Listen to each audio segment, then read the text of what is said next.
Students, today we will study about parallelogram law of vector addition. इसके पहले हम लोगों ने triangle rule of vector addition को पढ़ा था। जानते हैं कि दोनों एक ही चीज़ है, दोनों एडिशन को ही बता रहा है, तो एडिशन का वैल्यू थोड़ा ना बदलेगा, चाहे आप रूल लॉ कोई भी लगा लीजिए, उसका तरीका नहीं बदलने वाला, जो आंसर आने वाला है वो नहीं बदल।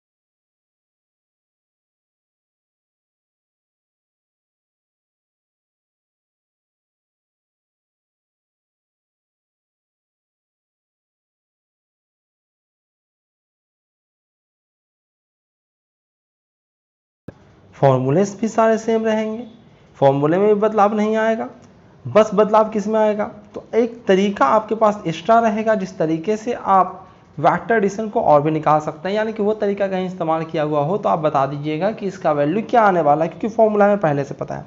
तो क्या है ये parallelogram law of vector addition, उसको देखते हैं हम लोग। In this law for adding two vectors we draw the vectors a and b will both the tails coinciding। हम लोग ट्रायंगल लॉ में क्या करते थे, हमने एक वेक्टर को ड्रॉ किया और दूसरे वेक्टर को इस प्रकार से ड्रॉ करते थे ताकि ये वेक्टर a है तो ये वेक्टर b होगा।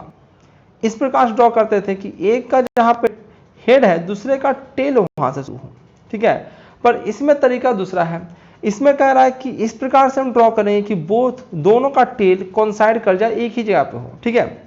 दोनों का टेल हम एक जगह पर कर देंगे, taking this two as the adjacent sides be complete the parallelogram. हम इन दोनों साइड्स को, दोनों को क्या कर लेंगे कि दोनों का हम लोग टेल को एक जगह रख लेंगे और इसको एडजेसेंट साइड मान के हम एक पैरेललोग्राम क्रिएट कर देंगे, एक पैरेललोग्राम बना देंगे, ठीक है। ये हमारा इरादा होगा। इसके बाद क्या होगा, the diagonals through the common tails give the sum of the two vectors, thus AB plus AC equal to AD, ठीक है।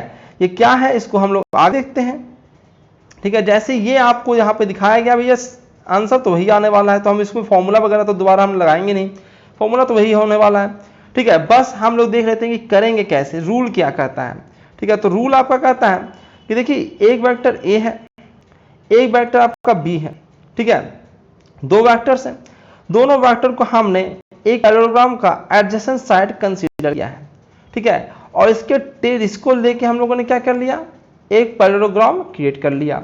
इसके टेल से हमने इसका जो डायगोनल पास कर रहा है, ये डायगोनल a प्लस बी को डिनोट करेगा, ये r vector to a plus b को डिनोट करेगा। एक्चुअली देख भी लो, अगर तुम ये ट्रायंगल लॉ लगा दो, ट्रायंगल और पैरेललोग्राम लगा, दोनों अलग लॉ नहीं है, दोनों एक ही चीज है। देखो ये जो तुमने यहां ड्रॉ किया, अगर यहीं पर तुमने यहां पर ड्रॉ किया होता तब भी यही वाला वेक्टर आपका सम दे रहा होता, ठीक है। तो यहां पे तुमने ड्रॉ किया तो ट्रायंगल बन गया, यहां पे ड्रॉ किया तो पैरेललोग्राम बना कर लेना है, ठीक है। तो दोनों में कोई विशेष अंतर नहीं है कि हम इसको एकदम अलग सा समझे, ठीक है। तो पैरेललोग्राम लॉ भी बहुत ही आसान होता है, ठीक है, बस नाम का पैरेललोग्राम लॉ है। अब देखो अच्छी चीज है सबट्रैक्शन ऑफ वेक्टर्स, ठीक है। तो सबट्रैक्शन और एडिशन में कोई विशेष डिफरेंस नहीं होता है, सबट्रैक्शन और एडिशन कोई अलग चीजें नहीं है। जैसे यहां पर लिखा हुआ है सबट्रैक्शन ऑफ टू वेक्टर्स को देख लेते हैं, क्या लिखा हुआ है, ए वेक्टर में से बी वेक्टर को हमें घटाना है, तो मैंने क्या किया कि ए वेक्टर में से आप माइनस बी वेक्टर को जोड़ लीजिए, ठीक है। माइनस बी वेक्टर को जोड़ लीजिए तो वो आपका ए माइनस बी वेक्टर के ही बराबर हो जाएगा, ठीक है।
तो इसमें करना क्या है, इसमें सिंपल करना है कि आपको ए वेक्टर में से माइनस बी वेक्टर को जोड़ देना है। जोड़ने का तरीका हम जानते हैं, तो उसी प्रकार से हम जोड़ देंगे। जैसे है to subtract vector b from vector a in what the direction of vector b and add to vector a. जानते हैं माइनस बी है क्या, देखो यहाँ पे सब दिखाया गया कि मान लेते हैं आपके पास ए वेक्टर ये है और बी वेक्टर ये है, ठीक है। तो आपको माइनस बी को ए में जोड़ना, तो सबसे पहले माइनस बी वेक्टर तो लाएं। तो माइनस बी वेक्टर क्या होता है बता चुका हूं मैं पहले भी आपको कि माइनस बी वेक्टर माइनस सिर्फ डायरेक्शन वेक्टर का शो करता है, ठीक है। क्या बताता है बच्चों, डायरेक्शन बताता है वो। तो हमने जैसे ही माइनस लगाया तो उसके पूरी डायरेक्शन में हमने कर दिया, तो बस साइन को मैंने बदल दिया, लेंथ उसका सेम रखेंगे, लेंथ मैग्नीट्यूड बताता है, एरो बताता है डायरेक्शन को। तो एरो पहले इस डायरेक्शन में था, उसको बदल के मैंने इस डायरेक्शन में कर दिया, ठीक है।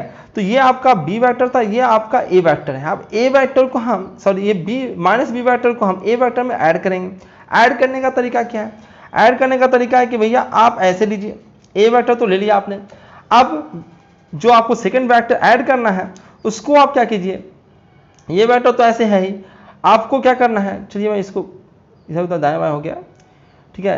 एक बार फिर से मैं ले लेता हूँ, ठीक है। ये आपका बी वेक्टर है और ये ए वेक्टर है। हमको माइनस बी को जोड़ना है, तो माइनस बी हमने निकाल लिया, माइनस बी वेक्टर निकाल लिया, ठीक है। अब ए वेक्टर ले लिया, ट्रायंगुलर लगाना है हम लोगों को। ट्रायंगुलर में क्या करते हैं, जो सेकंड वेक्टर जिसको ऐड करना है उसको हम उसके हेड को दूसरे के टेल पे रख देते हैं, या फिर उसके टेल को दूसरे के हेड पे रख देते हैं, कुछ भी करो दोनों एक ही आंसर आएगा, ठीक है। तो ये हम लोगों ने ए के टेल पे बी का हेड रख दिया, ठीक है। चाहे इसका टेल यहाँ पर रख दो या इसको ला के इसको यहाँ पर रख दो, ठीक है, या फिर इसको ला के यहाँ पर रख दो, दोनों का आंसर यही आएगा, दोनों का रिजल्टेंट यही आने वाला है, ठीक है। उसके बाद क्या, टेल टेल और हेड हेड को मिलाने वाला जो वेक्टर आता है उसी को रिजल्टेंट वेक्टर आर वेक्टर कहते हैं, ठीक है। तो भैया ये भी ट्रायंगल लॉ है, तो फॉर्मूला तो सेम लगेगा, बस तरीका बता दिया गया आपको कैसे करना है। बाकी मैं क्वेश्चन कराऊंगा ही, उससे पता लगेगा आप लोगों को कैसे करना है आप लोगों को, ठीक है। हाँ, यहाँ पे एक बहुत ही ज्ञान वाली चीज़ें बताया गया है कि ये तो ट्रायंगल लॉ से मैंने बताया, अब पैरेललोग्राम लॉ से भी मैं इसको बता देता हूँ आप लोगों को, पैरेललोग्राम लॉ कैसे लगाना है आप लोगों को, ठीक है। मान लिया ए और बी वेक्टर है आपका, ए वेक्टर ये वाला है, ठीक है, बी वेक्टर ये वाला है। अब हमको इसको जोड़ना है, ए प्लस बी निकालना है, तो जान रहे हो कि पहले क्या बनाना है आपको, पैरेललोग्राम। तो मैंने पैरेललोग्राम बना लिया, ठीक है, पैरेललोग्राम बना लिया। तो ये वाला जो वेक्टर देगा वो क्या देगा, ए प्लस बी वेक्टर देगा, देगा कि नहीं देगा, क्लियर है, इतना आप लोग हर कोई समझ गया होगा। अब नेक्स्ट चलते हैं नीचे, नीचे मैं कलर बदल लेता हूं ताकि आप लोगों को समझ में आए, ठीक है। चलिए मिटी गया ये, चलिए ये है आपका ए वेक्टर, ऊपर बी वेक्टर था, इसका अपोजिट डायरेक्शन करोगे तो बस इसको मैंने नीचे लिया है, ये है माइनस बी वेक्टर, ठीक है। अब इन दोनों को हम जोड़ेंगे, इन दोनों जोड़ने के लिए इसका हम लोगों ने पैरेललोग्राम बना लिया, ठीक है। और इन दोनों, ये जो वेक्टर है इसका डायगोनल वेक्टर है, जो इसके टेल से पास करने वाला डायगोनल है, ये आपको बता देगा इन दोनों का सम। तो ये ए वेक्टर और ये माइनस बी वेक्टर, इसका सम क्या होगा, ए वेक्टर माइनस बी वेक्टर, ठीक है। तो यही आपका इसका डिफरेंस दे देगा, ठीक है। अगर ये वेक्टर को देखो और ये वेक्टर देखो तो सेम सेम है कि नहीं, ध्यान से देखो, ये दोनों वेक्टर सेम है। यानी कहने का मतलब ये आया आपको, आपका कहने का मतलब ये आया कि एक वेक्टर ए है, एक वेक्टर ये है, इसको पैरेललोग्राम बना ले तो इसका एक डायगोनल ए प्लस बी देता है, दूसरा डायगोनल क्या देता है, ए माइनस बी, ठीक है। आपको सर दूसरा डायगोनल ए माइनस बी देगा या बी माइनस ए देगा, ठीक है, ए माइनस बी देगा या बी माइनस ए देगा। तो देखो भैया, अगर ए माइनस बी निकालना है तो यहाँ पे आएगा आपका हेड जो आएगा, वो जो रिजल्टेंट का हेड आएगा वो ए वेक्टर की तरफ आएगा, ठीक है। और यदि आप लोग उल्टा डायरेक्शन में निकाल तो इस डायरेक्शन में निकाल दो, ठीक है। जो बी माइनस ए रहेगा, बी माइनस ए वेक्टर रहेगा, उसका टेल, उसका हेड जो हेड रहेगा वो हेड किस तरफ रहेगा, बी वेक्टर की तरफ, ठीक है। ये चूंकि हम लोग जैसे आगे बढ़ेंगे तो बिल्कुल ये रटा जाएगा आपका, तो टेंशन लेने की जरूरत नहीं, याद नहीं हो रहा है, समझ नहीं आ रहा है, क्योंकि पहली बार है, हैवी चीज़ें पढ़ रहे हैं आप लोग, तो धीरे धीरे चीज़ें समझ आएगी। तो ये बार बार आएगा तो उसमें क्लियर हो जाएगा कि क्योंकि हम पोजिशन वेक्टर देखेंगे, ए माइनस बी माइनस ए करेंगे वहाँ पे, ठीक, वहाँ पे तो फिजिक्स में तो याद ही हो जाएगा, जो जरूरत की चीज़ें हैं वो याद हो जाता है, ठीक है। तो टेंशन नहीं लेने की जरूरत है। तो ये सब चीज़ें हैं, कुछ एक नोट है आपका सामने, तो उस नोट को देख लेते हैं, क्या है नोट भाई, कुछ नोट मिसिंग भी है, उस सेकेंड पेज में शायद नोट है, ठीक है। एक नोट आपका शायद यहाँ पे है, नोट नंबर 1, ठीक है। चलो सिस्टमेटिक ढंग से चलते हैं, वो पेज में इधर उधर मैं लिखता हूँ तो दाएं बाएं हो जाता है, कुछ छूट गया है, चलिए देख लेते हैं। क्या है नोट 1 तो देखेंगे बाद में। नोट 2 क्या है, after adding of many vectors if we get a close polygon then the resultant of those vectors will be zero.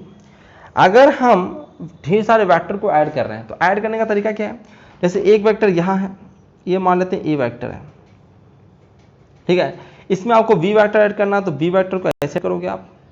एक और वेक्टर, ये जो रिजल्टेंट आया, रिजल्टेंट कौन सा आ गया, ये वाला आ गया, इसमें सी वेक्टर ऐड करना तो सी वेक्टर इसके जिधर भी जिस डायरेक्शन में सी वेक्टर ऐड कर दिया, ठीक है। अब इन दोनों का रिजल्टेंट कौन आ गया है, ठीक है। इसमें अगर आप ऐड करोगे तो डी वेक्टर कुछ इधर ऐड करोगे, ठीक है।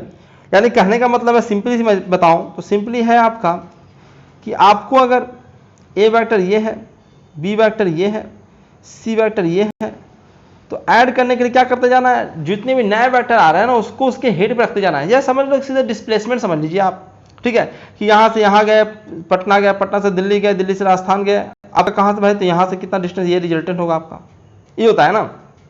तो इसी प्रकार से सिंपली डिस्प्लेसमेंट से समझिए, उससे और इजीली आपको समझ में आएगा, ठीक है। तो हमने 3 वेक्टर 3-4 वेक्टर जो भी वेक्टर ऐड करा है, ए वेक्टर ऐड कर दिया हमने, बी वेक्टर ऐड कर दिया हमने, ठीक है, सी वेक्टर ऐड कर दिया हम लोगों ने, डी वेक्टर ऐड कर दिया हम लोगों ने, और इसी प्रकार से ऐड करते रहे और करते करते हमारा यहाँ पे आ गया ई वेक्टर, और ऐड करने के बाद क्लोज पॉलीगॉन बन गया। सारे वेक्टर को हमने ऐड ही किया था पर एक क्लोज पॉलीगॉन बन गया। तो इसका मतलब समझ क्या रहे हो कि भैया जहां से चला था वहीं पे पहुंच गया वो, अगर जहां से चला था वहीं पे पहुंच गया तो डिस्प्लेसमेंट कितना, जीरो, यानी रिजल्टेंट वेक्टर कितना, जीरो, ठीक है। तो यही आपका यहाँ पे कहानी लिखा हुआ है कि यदि आप सारे वेक्टर को ऐड कर रहे हैं और ऐड करते करते आपका एक क्लोज पॉलीगॉन बन रहा है तो क्या बन जाएगा वो, तो वो रिजल्टेंट उसका क्या हो जाएगा, जीरो वेक्टर हो जाएगा। क्लियर है। नेक्स्ट चलते हैं, नेक्स्ट ज्ञान की तरफ चलते हैं। नेक्स्ट ज्ञान हमारा कहता है note 3, the largest side of any polygon is always smaller than the summation of length of rest side, ठीक है। क्या लिख रखा है, ऑलवेज स्मॉलर, स्मॉलर देन या फिर इक्वल भी हो सकता है, ठीक है। The longest side of any polygon, ठीक है, कोई भी पॉलीगॉन बना रहे हो तो लॉन्गेस्ट जो साइड होगा उसका, ये तो जानते हैं, ये तो सिंपल ज्योमेट्री में पढ़ते हो। अगर यहाँ पे अगर हम लोग यहाँ पे कर रहे हैं, अगर ज्योमेट्री के पॉइंट ऑफ व्यू से पॉलीगॉन बन रहा है, यदि वेक्टर में तो हो सकता है बराबर भी हो सकता है, पर यदि पॉलीगॉन और ज्योमेट्री में जा रहे हैं तो ज्योमेट्री में भैया अगर कोई भी पॉलीगॉन है, आपने ट्रायंगल के लिए पढ़ा होगा, ट्रायंगल के क्या पढ़ा होगा, ये मान लेते हैं ट्रायंगल है कोई, ठीक है। तो आप लोग पढ़ा होगा कि जो सबसे बड़ा साइड है उसका जो लेंथ है, मान लेते हैं ये ए है, ये बी है, सी है, तो सी जो होगा वो सदैव छोटा होगा ए प्लस बी से, ये तो आपने बचपन में पढ़ा होगा, ठीक है। तो कोई भी पॉलीगॉन उसमें सबसे जो बड़ा वाला साइड है उसका वैल्यू बाकी जितने भी साइड है उसके सम से छोटा ही होगा, ठीक है। ये किसी भी पॉलीगॉन के लिए सत्य है, ये ज्योमेट्री की चीज़ें हैं, ज्योमेट्री में आपने प्रूफ वगैरह इसका किया होगा। तो इसका हम चूंकि हम भी जो वेक्टर को सोल्व करते हैं तो इसी प्रकार से एक पर एक वेक्टर को रख रख के पॉलीगॉन बना जाता है, तो इसमें ये काम में आता है और इससे बहुत ज़्यादा क्वेश्चन भी बनाते हैं लोग, ठीक है। तो इसको हम लोग ध्यान में रखेंगे, ठीक है। तो the longest side of any polygon is always a smaller than the summation of length of rest sides, ठीक है। अब एक क्वेश्चन है, आपको क्वेश्चन वगैरह हम लोग करते हैं। क्वेश्चन क्या, सिंपल सा क्वेश्चन है, two vectors having equal magnitude, दो वैक्टर हमें दिया गया है जिसका मैग्नीट्यूड सेम दे रखा है, ठीक है। मैग्नीट्यूड्स, अब मेक एन एंगल थीटा, दोनों जो वेक्टर है वो एक दूसरे से कितना एंगल पे है, थीटा एंगल पे with each other, find the magnitude and direction of the resultant, ठीक है। तो आपको मैग्नीट्यूड और डायरेक्शन बताना है रिजल्टेंट का। तो फॉर्मूला आपके पास क्या होता है, r square equal to a square plus b square plus 2ab cos theta, ये होता है ना। तो रिजल्टेंट हमने निकाला, आर स्क्वायर से हमने स्क्वायर को हटाया, रूट दूसरी तरफ लगाया, दोनों का मैग्नीट्यूड सेम है तो दोनों की जगह पे मैंने ए रख दिया है, ए की जगह ए रखा है, बी की जगह भी ए ही रखा है, यहाँ पे भी रखा है, दोनों के बीच का एंगल क्या है, थीटा है, तो ये लगाया हम लोगों ने, ठीक है। 2a स्क्वायर को हमने कॉमन लिया है, ठीक है, 1 प्लस कॉस थीटा है। इसको क्वेश्चन को पहले खुद से बनाइए, इसके बाद सोल्यूशन देखिए, ठीक है। बाकी हम लोग ट्रिग्नोमेट्री से जानते हैं, ये नहीं जानते, जो 10th पर के बच्चे आए हैं वो नहीं जानते होंगे, उनको 11th के ट्रिग्नोमेट्री में इसे पढ़ना है, ठीक है। जो नहीं जानते उसको मैंने शायद बताया है, ये डिफरेंशिएशन इंटीग्रेशन में ये फॉर्मूला बताया, तो इसको यार वो लिख लें, लिख के याद कर लें, ठीक है, क्योंकि बहुत ज़्यादा इस्तेमाल आएगा फिजिक्स में भी। तो cos two theta equal to होता है 2 कॉस स्क्वायर थीटा माइनस 1, ठीक है। तो 1 प्लस कॉस थीटा, इसका यहाँ से फॉर्मूला लगाएं, इस 1 को इधर लेके जाके जोड़ दें, क्या होगा, 2 कॉस स्क्वायर थीटा के बराबर आएगा, ठीक है। तो यहाँ पर 2 थीटा रहता है तो थीटा रहता है, यहाँ पर थीटा तो यहाँ पे थीटा बाई 2 हो जाएगा, ठीक है। तो यहाँ पे 2 तो एक पहले से, एक और 2 यहाँ पर से आएगा, ठीक है। तो 4 a square cos square theta by 2 होगा।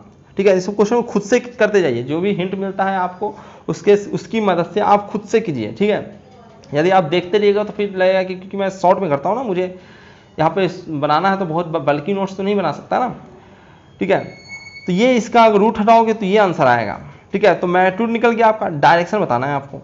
ठीक है, मैग्नीट्यूड निकल गया आपका, दो वेक्टर है जो ए है, सेम वेक्टर है, दोनों का मैग्नीट्यूड सेम है, एंगल दोनों के बीच का थीटा है, तो उसका रिजल्टेंट निकलने का एक तरह से फॉर्मूला आ गया। जब भी आपके पास दो वेक्टर दे रखा है, दोनों का मैग्नीट्यूड सेम दे रखा है, तो रिजल्टेंट उसका ये होगा, बस थीटा का वैल्यू पुट करना है, आपको आंसर आ जाएगा। तो एक प्रकार से फॉर्मूला भी आया है। ठीक है, और एक प्रकार से क्वेश्चन का प्रैक्टिस भी हो गया हम लोगों का। ठीक है, आगे चलते हैं हम लोग। अब दोनों के बीच का एंगल निकालना है, तो एंगल निकाल कर हम लोगों ने फॉर्मूला पढ़ा था, क्या था हमारा कि tan अल्फा, किसी ए वेक्टर से अगर एंगल निकालना है तो ए ऊपर लिखेंगे साइन थीटा। ठीक है, दोनों तो ए ही है, ए प्लस ए कॉस थीटा। ठीक है, दोनों एंगल दोनों तो ए ही है, ए के बराबर ही है, तो हमने उसमें रखा काटा कुटा, तो sine theta by 1 plus cos theta आया। साइन थीटा को हम लोगों ने क्या लिखा, साइन थीटा हम जानते हैं कि साइन 2 थीटा इक्वल टू होता है 2 into sine theta into cos theta, ये होता है। ठीक, इसी से वैल्यू दिया साइन थीटा, तो थीटा बाई 2 कर लिया हम लोगों ने। ठीक है, अभी भी 1 प्लस कॉस थीटा का वैल्यू बताया था 2 कॉस थीटा, काट कुट किया हम लोग, ट्रिग्नोमेट्री से 2 से 2 कट गया, कॉस स्क्वायर से 1 कट गया। ठीक है, तो हमारा tan थीटा बाई 2, इधर भी tan अल्फा है, तो tan थीटा बाई 2 है, दोनों तरफ से हमने tan हटा दिया। tan अगर हम हटा देंगे तो क्या आएगा, थीटा इक्वल टू क्या आ गया, अल्फा इक्वल टू क्या आएगा, थीटा बाई 2। थीटा बाई 2 क्या बताता है कि अगर दो वेक्टर है, सेम मैग्नीट्यूड है अगर इसका, ठीक है, तो रिजल्टेंट जो वेक्टर होगा वो एकदम बीच से जाएगा, ये इसका रिजल्टेंट होगा। यही आपका अल्फा था ना, ये किसका होगा, थीटा बाई थीटा। थीटा क्या है, इन दोनों के बीच का एंगल। ठीक है, तो एकदम बीच से जाएगा। एक और ज्ञान आपको मिला कि दो वेक्टर यदि सेम मैग्नीट्यूड के हैं तो उसका रिजल्टेंट होगा वो बीच से, उसका डायरेक्शन जो होगा दोनों वेक्टर के बीच से जाएगा वो। ठीक है, ये ज्ञान आप लोगों को मिला। ठीक है, और भी कुछ एक ज्ञान देख लेते हैं इसमें क्या क्या है, थोड़ा बहुत और।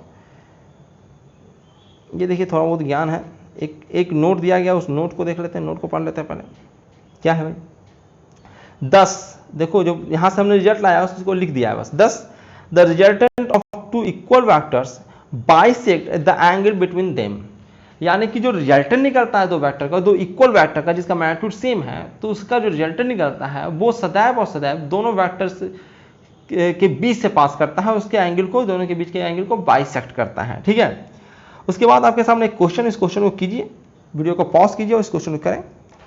टू वेक्टर्स, दो वेक्टर दिया गया है ऑफ इक्वल मैग्नीट्यूड, जिसका मैग्नीट्यूड सेम है। ठीक है, कितना मैग्नीट्यूड है, 5 यूनिट मैग्नीट्यूड है, हैव एन एंगल 60 डिग्री, उनके बीच का एंगल कितना है, 60 degree between them. Find the magnitude of, आपको मैग्नीट्यूड निकालना उसके सम का, ठीक है, और उसके डिफरेंस का। डिफरेंस से जो वेक्टर आता है, रिजल्टेंट वेक्टर आ रहा है, उसका मैग्नीट्यूड निकालना है, और सम से जो आ रहा है उसका मैग्नीट्यूड निकालना है। ठीक है, सिंपल सा फॉर्मूला लगाओगे बन जाएगा। ठीक है, बनाइए इसको, बनाइए इसको, सिंपली यहाँ पे बना हुआ भी है। ठीक है, a प्लस बी का मैग्नीट्यूड जानते हैं कि रिजल्टेंट जो निकलता है वो क्या निकलता है, a square plus b square plus 2ab plus into cos theta. ठीक है, तो ए स्क्वायर मैंने कर दिया 5 का स्क्वायर, दोनों सेम वेक्टर है, 5 5 है, तो 5 5 दोनों जगह रख दिया। ठीक है, यहाँ भी रख दिया, और दोनों के बीच का एंगल 60 डिग्री है, 60 डिग्री रख दिया। ठीक है, उसके बाद आप लोग सोल्व कर सकते हैं, इसको खुद से सोल्व कीजिए।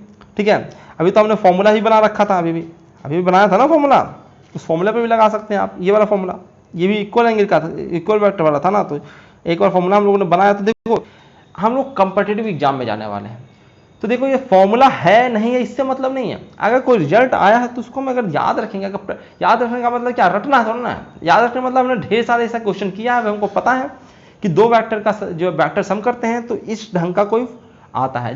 देखो मैं फिजिक्स में जितने भी क्वेश्चन कराऊँ ना वेरिएबल के फॉर्म में कराता हूँ, ताकि वो एक तरह से फॉर्मूला की तरह काम करे। एग्जाम में उस तरह से क्वेश्चन आया, उसका डेटा है, डेटा पुट करो, डायरेक्टली आंसर ला दो। ठीक है, और ऐसा ही सारे बच्चे करते हैं, तभी जाके वो 1 मिनट से भी कम समय में क्वेश्चन को कर लेते हैं। ठीक है, तो आपको इतना बार इस क्वेश्चन को करना है ताकि ये सब फॉर्मूला आपको याद रहे। ठीक है, याद करना नहीं, फॉर्मूला है ही नहीं, ये रिजल्ट्स हैं, स्टैंडर्ड रिजल्ट्स हैं। ठीक है, चलिए आगे चलते हैं हम लोग। ऐसे भी तुमको 10 मैं यही क्वेश्चन दे दूं, 5 दे दिया, अभी 4 दे दो, 2 दे दो, 1 दे दो, 10 दे दो, तो अंत में तुम क्या करने लगोगे, क्या बार बार ऐसा करोगे, क्या नहीं करोगे, बार बार उसके बाद तुमने डायरेक्ट फॉर्मूला लगाओगे। ठीक है, तो क्या था, 2 into A cos theta by 2, ये था ना, बस वही लगा दिया, आंसर आ गया डायरेक्टली। ठीक है। अब दोनों सबस्ट्रैक्ट करना, सबस्ट्रैक्ट में हमने क्या किया, इसका स्क्वायर प्लस 2 × 5। यहाँ पे थोड़ा सा गड़बड़ करते हैं, आंसर्स लोगों का सेम आ जाता है, पर गड़बड़ क्या करते हैं कि एक जगह 5 पुट कर देता है और एक जगह -5 पुट कर देता है, ठीक है। पर ऐसा नहीं होता है, जानते हैं कि यहाँ पे जो फॉर्मूला होता है वो होता है R² = A² plus B² plus 2AB cost है, ये फॉर्मूला होता है आपका, होता है कि नहीं।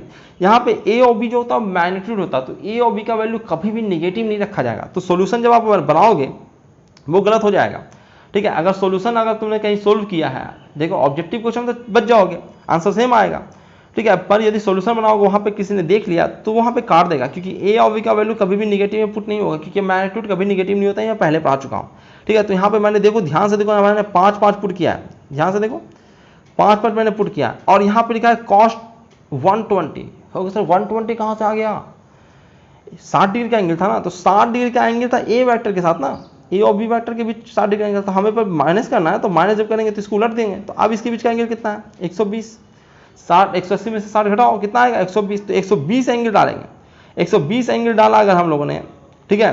तो अब हम लोग क्या कर सकते हैं, इसका देखो ये वाला सीधे सीधे फॉर्मूला लगा दिया और 5 यूनिट आ गया, ठीक है।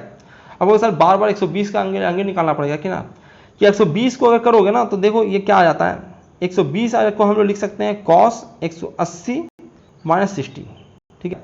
और इसको तुम लिख सकते हो -cos 60, ठीक है। ये ट्रिग्नोमेट्री में पढ़ोगे आप, मैथ में जिसने मैथ लिया है वही पढ़ेगा, बाकी आप लोगों को हल्का फुल्का ही फिजिक्स में आपको जानने को मिलेगा, ठीक है। जिसने मैथ लिया तो 11th के मैथमेटिक्स सेकंड चैप्टर है ट्रिग्नोमेट्री है, उसमें आप लोग सीख लोगे इसको, ठीक है।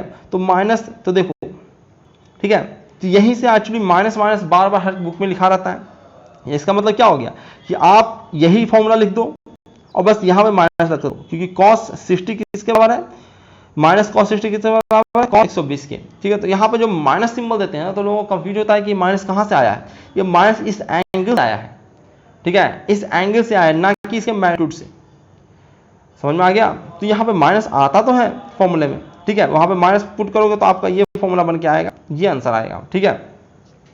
तो इस क्वेश्चन को खुद से करके देखिएगा, कुछ और इसमें ट्राई व्राई कीजिएगा, इसमें कुछ एक्सपेरिमेंट वगैरह करोगे, ठीक है। चलिए एक नोट जो वहाँ पे छूटा था वो उसको देख लेते हैं।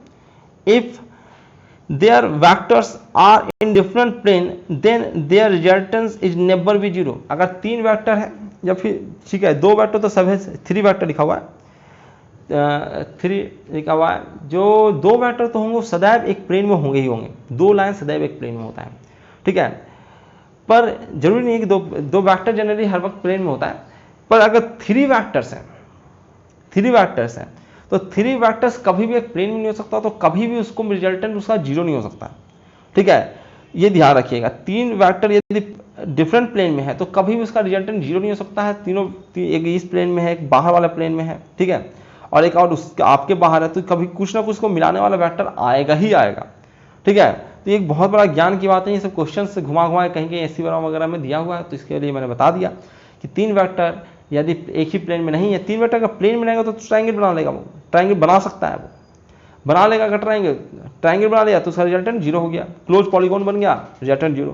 पर अगर 3 वेक्टर हैं और तीनों एक ही प्लेन में नहीं है, ठीक है, तो कभी भी उसका रिजल्टेंट 0 नहीं हो सकता है। मैं 4 की बात नहीं कर रहा हूँ, 3 की बात कर रहा हूँ। 3 अगर तीनों अलग अलग प्लेन में है, ठीक है, तो कभी भी उसका रिजल्टेंट 0 नहीं हो सकता है। चलिए इस वीडियो में इतना ही रखते हैं। बहुत बहुत धन्यवाद आप लोगों का कि आपने वीडियो देखा। यदि आप लोगों ने चैनल को सब्सक्राइब नहीं किया तो सब्सक्राइब कर लीजिए, बेल आइकन को क्लिक कर लीजिए, ठीक है। अगले में हम लोगों को रिजोल्यूशन और वेक्टर पढ़ना, जो कि काफ़ी इंपॉर्टेंट फिजिक्स के लिए, ठीक है। हमको वेक्टर को तोड़ना होता है, जैसे हमने जोड़ा अभिलाष सीखा उसी प्रकार से हम वेक्टर को तोड़ना सीखेंगे। हम तोड़ के पढ़ाई करते हैं, क्योंकि वेक्टर में हमको बहुत ज़्यादा डायरेक्शन होता है, बहुत सारे वेक्टर होते हैं, तो बहुत ज़्यादा मुश्किल होता है। तो हमको कोई 2 फिक्स डायरेक्शन में, हम 2 परपेंडिकुलर डायरेक्शन में हम उसको तोड़ लेते हैं। तोड़ते इसलिए हैं क्योंकि 2 परपेंडिकुलर डायरेक्शन के वेक्टर एक दूसरे से इंडिपेंडेंट होते हैं, तो उस डायरेक्शन के वेक्टर को अलग ढंग से डील कर लेते हैं, और दूसरा जो परपेंडिकुलर डायरेक्शन के वेक्टर है उसको हम अलग ढंग से डील कर लेते हैं, ठीक है। तो ये हम लोग करना सीखेंगे अगले क्लास में। तो आप लोग यदि चैनल को सब्सक्राइब नहीं किया तो मैं एक बार फिर से रिपीट कर रहा हूँ कि आप लोग चैनल को सब्सक्राइब कर लीजिए, बेल आइकन को क्लिक कर लीजिए, ताकि जैसे मैं वीडियो ऐड करूँ तो आप तक उसका नोटिफिकेशन पहुँच जाए। वीडियो कोशिश कीजिए जब लाइव रहता है तो उसी वक्त देखिए, ताकि जो भी आप जो कमेंट सेक्शन आप लिखते हो, कुछ भी क्वेश्चन पूछना होता है तो वो मैं उसी वक्त जवाब आपको दे सकूँ, ठीक है। चलिए इस वीडियो में इतना रखते हैं। बहुत बहुत धन्यवाद आप लोगों का।